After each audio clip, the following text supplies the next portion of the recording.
besar. Kalau kau tidak bersyukur terhadap hal yang besar, berarti kau sudah dusta terhadap nikmat Allah. Makanya ingat dalam Al-Quran, wa qalilun min ibadiyas syakur. Sangat sedikit orang yang pintar dalam bersyukur.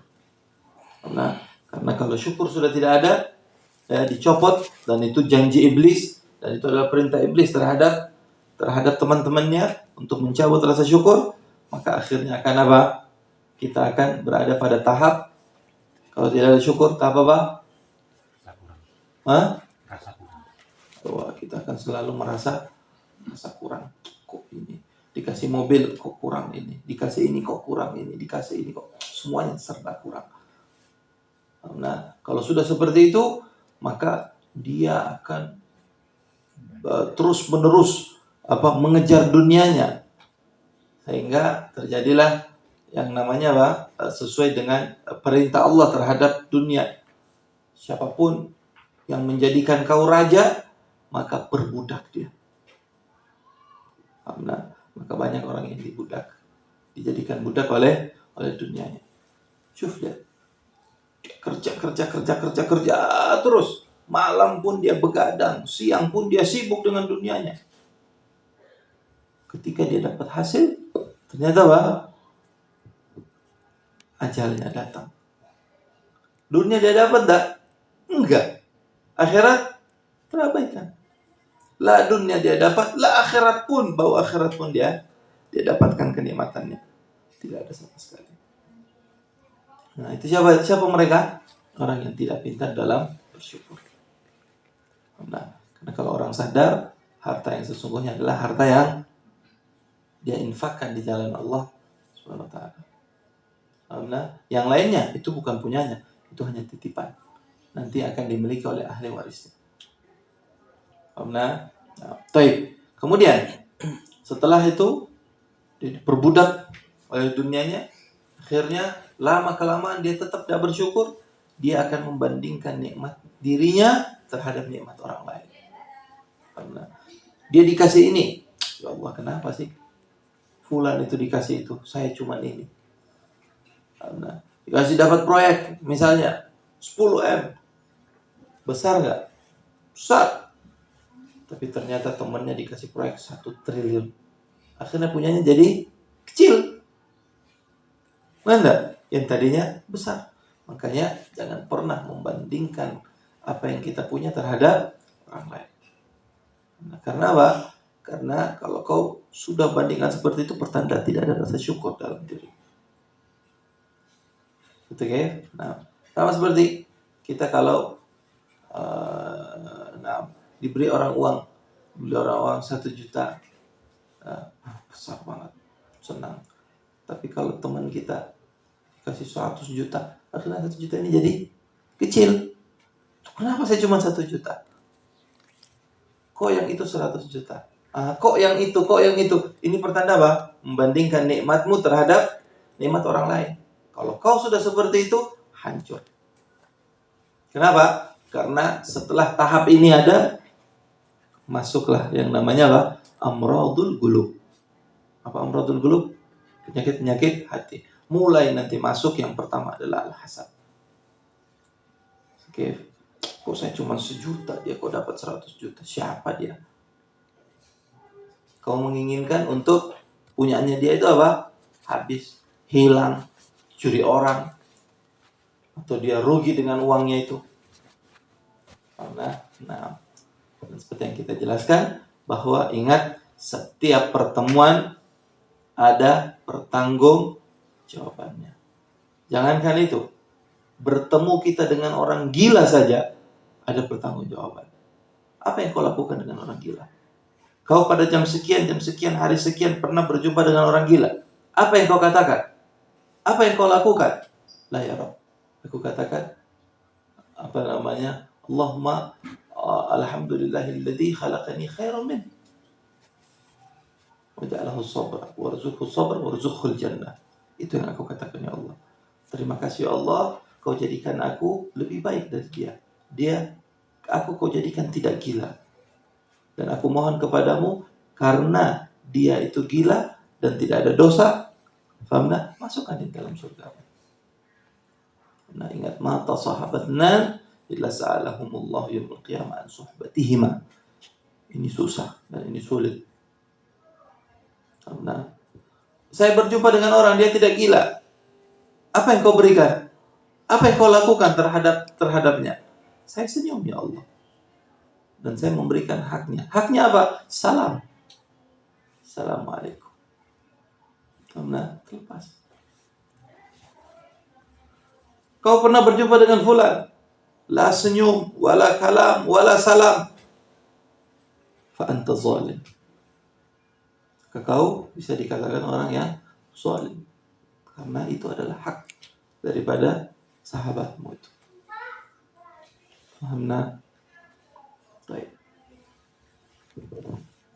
Wallahu a'lam.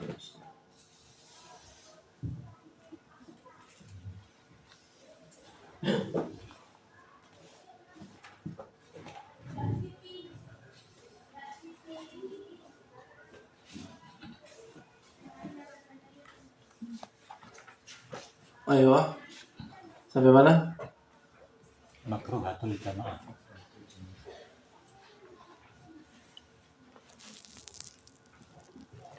Bismillahirrahmanirrahim. Alhamdulillahirabbil alamin. Qala musannif ta'ala wa nafa'ana bihi wa bil hidayah. Qala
طيب makruhatul jamaah kathira.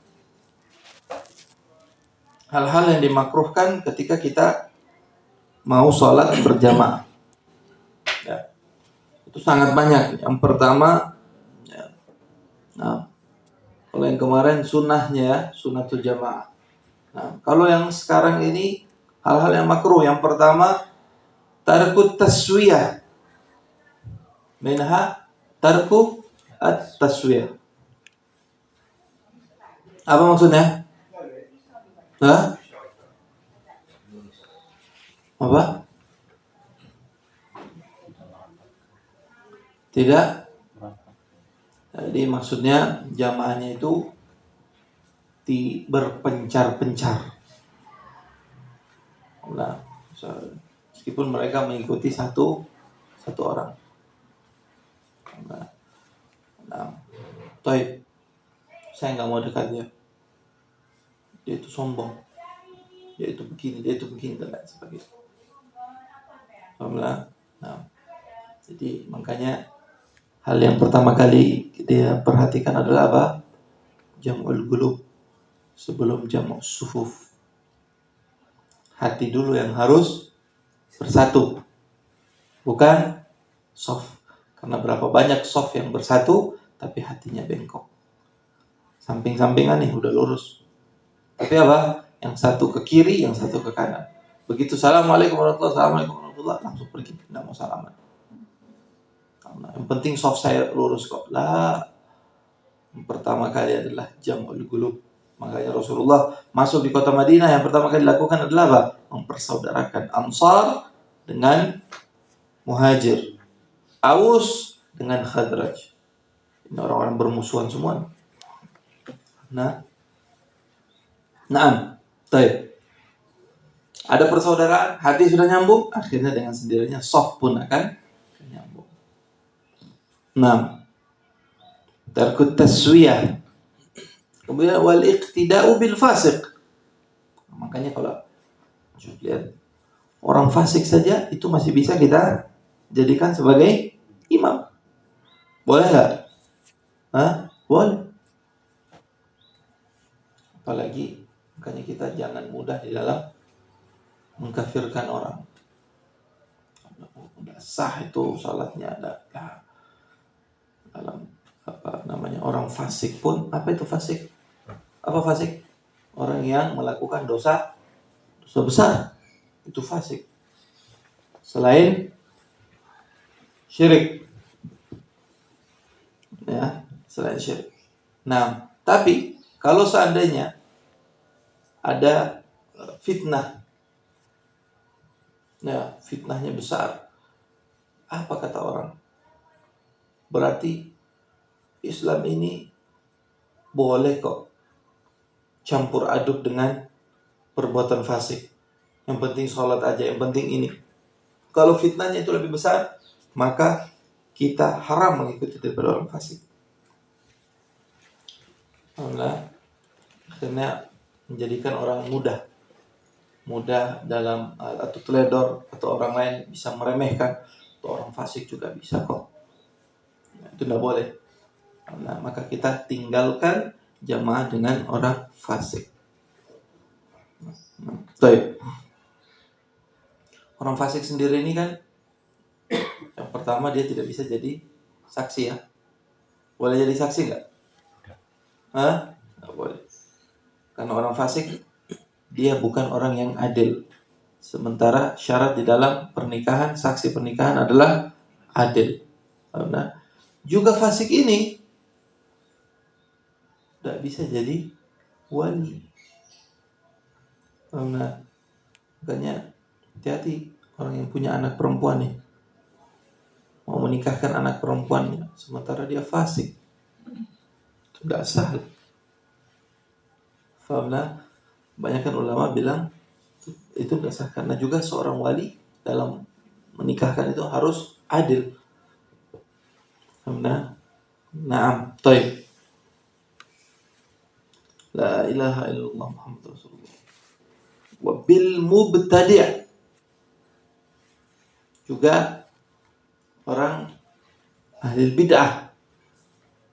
Nah, orang bid'ah ini boleh nggak jadi imam? Boleh, tapi makruh. Ya, selama bid'ahnya itu tidak mengarah ke kufuran. Kalau bid'ahnya itu berbau kufur, maka tidak boleh. Karena wa imamatuhuma, menjadikan mereka pemimpin juga boleh, tapi makruh. Makanya pemimpin zalim sah apa enggak? Sah. Harus tetap didengar enggak? Tetap didengar. Makanya Imam Ghazali mengatakan apa? Mentaati pemerintahan yang zalim lebih baik ketimbang apa? Ketimbang melanggar perintahnya. Loh, kenapa? Nah, karena mudarat ketika kau melanggar perintahnya lebih besar dibandingkan kau taat terhadap perintahnya. Syuf, lihat Surya. Anggap pemerintahan zalim. Karena pemerintahan zalim. Rakyat mau melakukan yang namanya apa? Apa? Maka. Nah, dalam bahasa Arab namanya apa? Orang melanggar perintah pemerintah. Bughat. Amna al-bughat. Tapi bughat diharamkan, tidak boleh. Amna. Nah, Imam Ghazali ini. Lalu akhirnya pada zaman itu, pada waktu itu, mereka mau menggerakkan orang yang terpandang. Siapa pada waktu itu? Syekh Muhammad Said Ramadhan Al-Buti. Dan ternyata fatwa beliau apa? Diharamkan atau tidak boleh buah. Ini pemerintahan zalim meskipun. Paham? Coba lihat. Ini beliau apa? Ahli usul nih. Usul. Nah, kemudian mauqifuhu, apa yang beliau lakukan ini dikecam oleh ulama-ulama lainnya, ulama-ulama Mesir dan sebagainya. Apa itu Syekh Muhammad Said? Haram dia seperti itu, tidak boleh dia begitu dan lain sebagainya. Ternyata setelah itu Syekh Muhammad Said Ramadan dibom. Nah, ketika ngajar masjid ternyata dibom sampai beliau meninggal dunia. Nah, apa yang bisa kita ambil, kita dapati bahwasanya pemerintahan yang zalim, kalau kau tentang dia, maka dia akan semakin zalim. Kemudaratannya lebih besar ketimbang kau diam. Dan itu kata Imam Ghazali. Pemerintahan zalim, ya sudah, kau doakan. Tidak ada yang bisa kau lakukan. Kau mau lawan dia, dia dengan segala kekuatannya, dia akan serang kau. Dan akan lebih mudarat lagi. Lebih adhar, lebih berbahaya. Kekuatanmu dibanding kekuatan pemerintah, jauh. Karena dia punya apa? Dia punya segalanya. Kekuatan dia punya, tentara dia punya, semua dia punya. Kau mau lawan? Tidak mungkin. Coba benar. Nah, baik. Wa imamatul muwaswis. Naam. Wa imamatul muwaswis, juga orang yang suka was-was. Gimana hukumnya? Dia jadi imam ataupun dia jadi pemimpin orang-orang muwaswis, gimana hukumnya? Boleh, sah, tapi makruh. Ya, sah tapi makruh. Naam. Wa man yukarriru harfan. Ada kadang orang muwaswis, Allahu akbar, Allah. Sudah kadang ulang lagi. Allah. Muwaswis. Man yukarriru harfan, orang yang suka ngulang-ngulang huruf. Bismillahirrahmanirrahim. Nah, itu juga hukumnya makruh. Kenapa? Karena takutnya ketika dia rubah akan menambah makna. Ya. Wallahin lahnan la yughayyirul ma'na. Nah, ini. Kalau lahan yang merubah makna, tidak boleh jadi imam, batal sholatnya, karena berarti dia tidak membaca suratul Fatihah. Lahan. Jadi orang yang tidak ha dibacanya ha, dibacanya kha, atau lain sebagainya. Karena pokoknya orang yang hurufnya tidak benar, itu juga kalau seandainya merubah makna, maka tidak sah. Kalau maknanya tidak berubah, dia cuma lahir, ya sah. Ya. Wa muqaranatul ma'mum al-imam fima siwa taharrum minal arkan. Ya, wa muqaranatul ma'mum al-imam fima siwa taharrum minal arkan. Imamnya ruku, Allahu akbar, makruh juga sudah langsung ruku. Bareng. Allah sama bareng. Allahu akbar. Sami Allah liman hamidah sama bareng. Itu hukumnya apa? Hukumnya makruh. Ya, jadi seharusnya imam dulu baru si makmum. Selain tentunya siwa at-taharrum. Ya, kalau taharrum, kalau bareng namanya apa? Nah, itu namanya gimana? Sama-sama atau si makmum duluan. Allahu akbar, imamnya masih belum. Makanya itu yang bahaya. Imam yang waswis. Imamnya sudah Allahu akbar. Allahu akbar.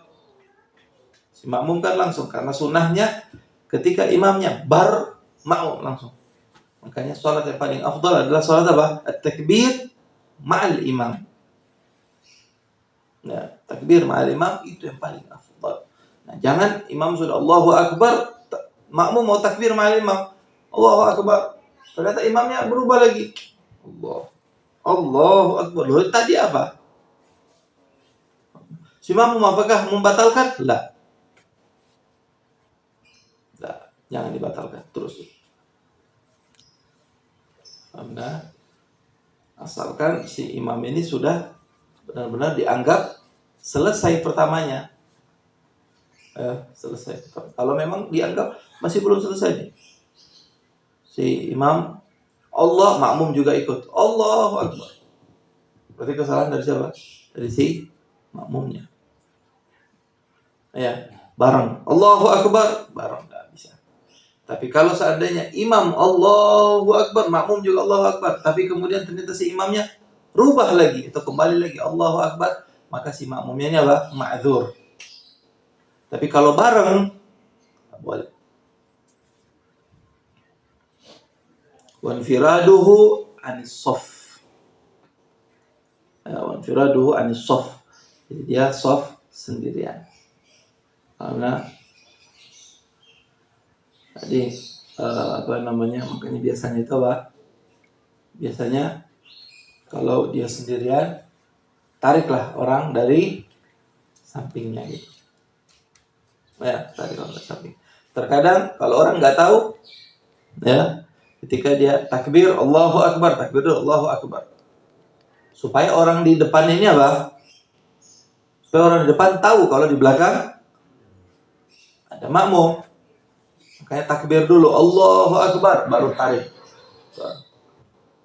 Nah, yang satunya mundur. Tapi kalau misalnya yang satunya nggak tahu, gini, Pak, tarik lagi, gini lagi, apa lagi? Nah, akhirnya bisa berantem. Nah, pikir dia sholat diganggu. Terkadang ada yang bahlul nih, ada yang bahlul. Nah, si yang di depan ini pintar, tapi nggak tahu bahlul, nggak tahu iseng. Belakang Allahu Akbar, dia sendiri Allahu Akbar. Karena dia tarik yang di depan. Yang di depan pintar, mundur ke belakang. Dia maju ke shaf yang kosong itu. Itu gimana tuh? Nah, nggak tahu bahlul, nggak tahu iseng di dalam sholat. Nah, subhanallah. Nah, la ilaha illallah Muhammad Rasulullah. Baik, al-qasr bis-safar wal jama' bihi wa bil matar wal marad.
Baik.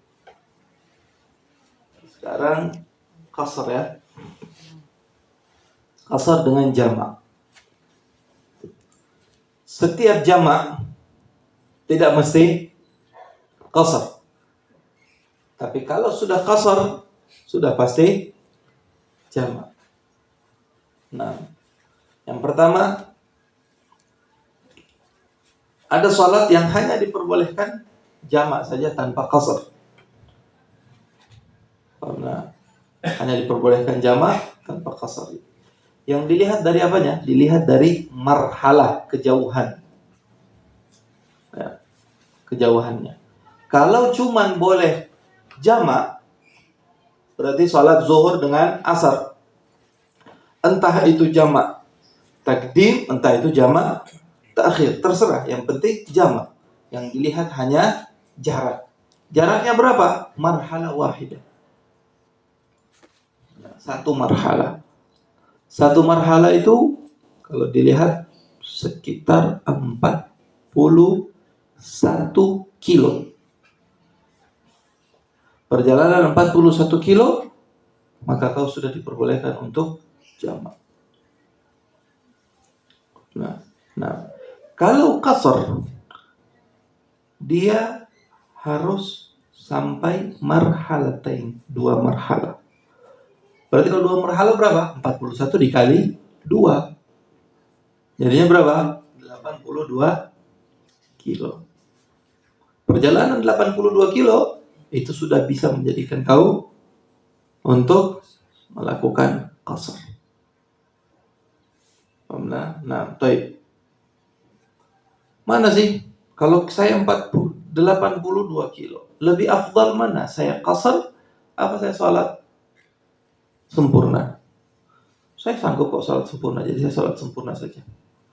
Lah, itu terkadang apa? Nafsumu. Berarti lebih afdal sholat sempurna. Lah,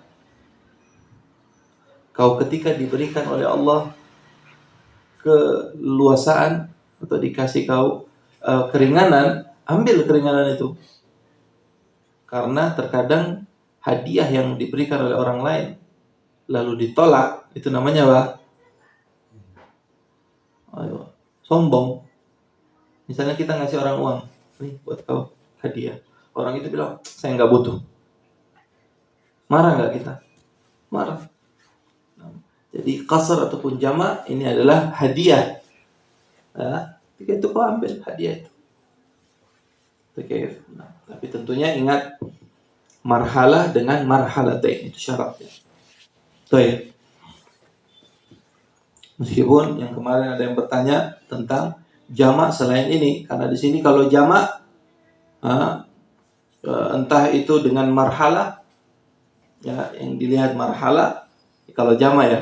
Kalau qasar yang dilihat hanya satu, yaitu apa? Marhalah, yaitu harus marhalatain. Kalau jamak ternyata yang dilihat apa? Selain daripada jarak, yaitu jaraknya satu marhalah, di sisi lain yang dilihat juga adalah al-matar, hujan, karena hujan atau karena sakit. Orang kalau hujan ataupun sakit boleh jamak, tapi bukan qasar. Karena kalau qasar syaratnya hanya satu, yaitu apa? Harus melakukan 2 marhalah atau perjalanan selama 82 kilo. Nah, meskipun ada yang bertanya kemarin, ada tambahan di dalam diperbolehkannya kita jamak, yaitu apa?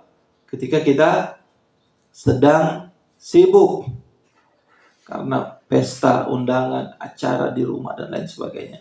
Nah, kita katakan apa? Nah, sebagian ulama memperbolehkan selama tidak dijadikan itu sebagai adat kebiasaan. Karena di rumah saya besok nih ada acara nih. Acara dari kapan? Dari pagi sampai maghrib. Saya pasti sibuk. Baik, halas, kau salat. Salat apa? Jamak. Dan jamak yang diperbolehkan hanya satu jamak, taqdim, bukan takhir. Kalau safar yang boleh adalah safar marhalah, satu marhalah jamak. Dia melakukan jamak. Itu dikarenakan dia melakukan perjalanan satu marhalah, maka dia boleh melakukan jamak taqdim ataupun jamak takhir. Tapi selain daripada marhalah, selain daripada jarak ini, meskipun dia dibolehkan untuk melakukan jamak dikarenakan hujan, sakit, ataupun kesibukan, yang mana kesibukan tidak semua ulama memperbolehkan ya. Tapi kita membahasnya karena kemarin ada pertanyaan. Baik. Maka yang diperbolehkan hanya jamak takdim saja, bukan jamak takhir. Jadi kalau hujan keras, ini hujan keras, dia di masjid misalnya. Nanti aja deh saya sholat asar, sholat zuhurnya nanti di waktu asar aja. Tidak boleh. Loh kan jamak boleh jamak. Nah, jamak boleh, tapi yang diperbolehkan adalah jamak takdim. Loh kenapa bisa dipisahkan? Namanya jamak kan boleh takdim, boleh takhir. Naam, boleh takdim, boleh takhir di dalam jamak itu ketika kau melakukan marhalah. Jadi perbedaan antara orang melakukan marhalah jamak dengan marhalah dengan orang yang melakukan jamak bukan karena marhalah, tapi karena matar, hujan, sakit dan lain sebagainya, maka itu hanya boleh takdim, la ta'khir. Ya. Baik. Nah, sekarang yang pertama adalah